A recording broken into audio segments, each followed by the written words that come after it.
이 영화는 인생의 어떤 여정 중에서 어떤 운명처럼 만나는 지점들이 많이 있는데 네. 그 운명적인 만남 중에 댄중이를 언급하지 않을 수가 없습니다. 네. 네.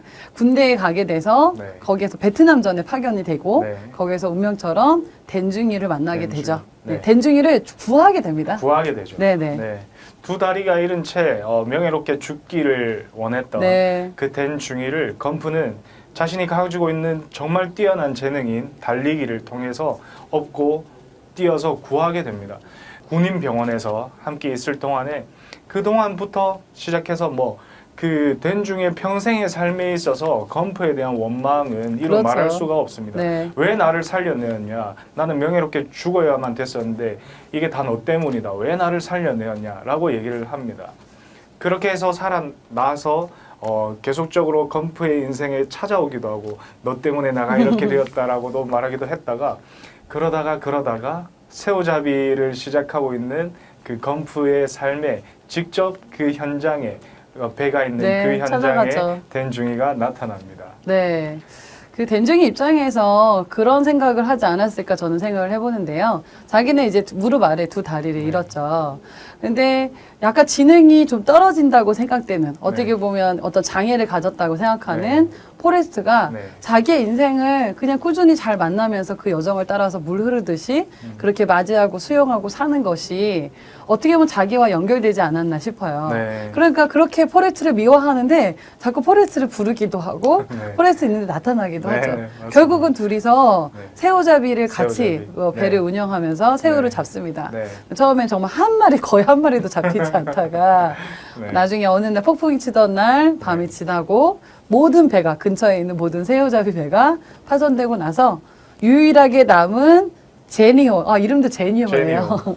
제니오가 새우잡이를 네. 새우를 엄청나게 많이 잡게 네. 되죠. 네. 그때 댄중이가 이런 고백을 합니다. 네. 포레스트 자네에게 나를 살려줘서 고맙다는 말을 한 적이 없군. 네. 이것도 어떻게 보면 좀 다양한 인문학적인 질문과 연결할 수 있을 것 같은데 어떠세요?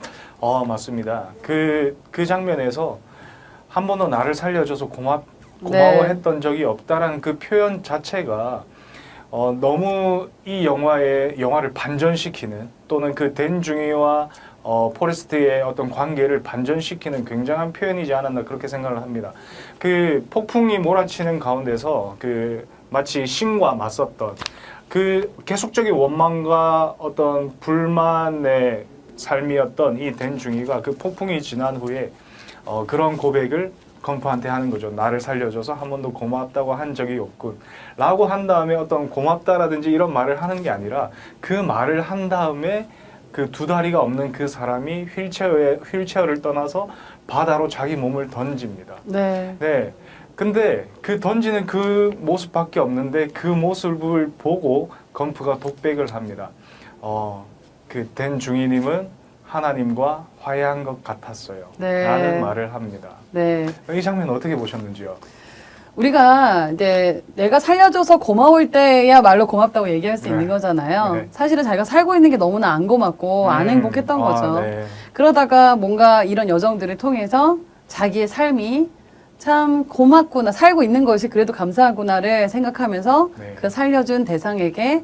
고맙다는 말을 은유적으로 던지는 거죠. 네. 그러니까 이 영화는 이렇듯이 자기에게 다가온 운명을 어떻게 받아들이는가. 포레스트 검프는 그냥 정말 이것이 운명인가 아닌가 잘못된 것인가 따지지 않고 그냥 받아들이면서 자기 인생을 개척해 나가거든요. 네. 그 포레스트의 엄마가 죽기 전에 네 인생은 네가 알아야 한다. 네. 네가 개척해야 된다. 네. 이것이 이 포레스트 영화의 핵심이 아닐까라는 네. 생각을 해봐요.